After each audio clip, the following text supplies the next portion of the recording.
নিজাম ভাইয়ের পার্টি এই রামগতির ভাই আছে এই সবাই জানুর ভাই আছে এই সেই ভাই লক্ষ্মীপুর 4 আমাদের আপনাদের সকলের আস্থার জায়গা এবিএম আশরাফউদ্দিন নিজাম সাহেবকে অনুমতি দিয়েছেন ভোটের কার্যক্রম পরিচালনা করার জন্য।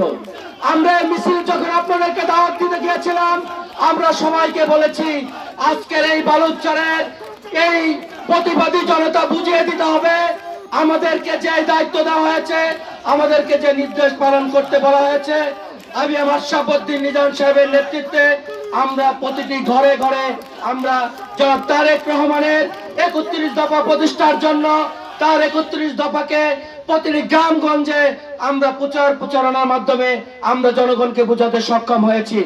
আমরা আজকের এই হাজার হাজার জনতার মধ্য দিয়ে এই ইলেকট্রনিক মিডিয়ার মাধ্যমে আমরা কেন্দ্রীয় বিএনপিকে একটি মেসেজ দিতে চাই যে রামগতি মানে আশরাফউদ্দিন নিজামের বিকল্প যদি বাবা হয় নিশ্চিত এই সিটটাকে হারানো হবে।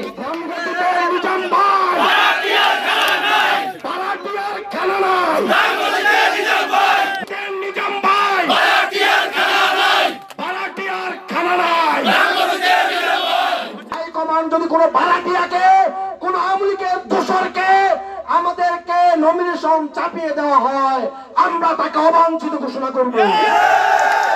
আমরা রামগতির বিএনপি এবিএম আশরাফউদ্দিন নিজামকে চিনি। রামগতিতে একজনই নেতা এবিএম আশরাফউদ্দিন নিজাম, তার বাইরে বিকল্প কোনো ভাড়াটিয়ার চিন্তা আমরা করি না, করব না।